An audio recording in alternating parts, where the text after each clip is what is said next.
Alright, so we got pancakes today. Well, I'm just doing some Aunt Jemima mix here. So it's out of the box. Basically, just follow the directions. Put your eggs and your milk in.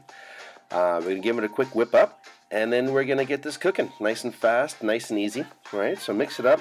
Right consistency. I'm using my 12-inch pan. You can use any one of the pots. It doesn't really matter to make pancakes. Frying pan's easy. Put a little bit of butter in the pan. And then the batter in. Right, so then we spread the batter out nice and evenly. And you want to cook it basically until some bubbles start to come out of the sides of the pancakes. So when you start seeing like little bubbles on the side, just like this, then it's a good time to flip it. So I just get a spatula, just kind of slide it around, and loosens right off the pan, and just flip it over. I love our cookware because you get such great even heat. So you get a nice brown all the way around. Just cook really beautifully.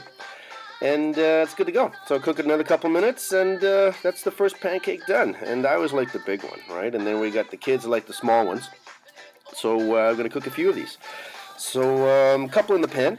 You know, if you're using the square griddle or the double griddle, you can get a lot more in each on the pot, but it doesn't really matter. You know, I mean, make them up, have some fun. We got some bacon and hash browns and other things on the go. There's another video that has the full breakfast, but I know we've had a few people asking how to make pancakes, so I thought I'd just put this quick clip together. Easy cooking. Don't forget to subscribe to our page. We got great recipes coming out, and that's easy cooking.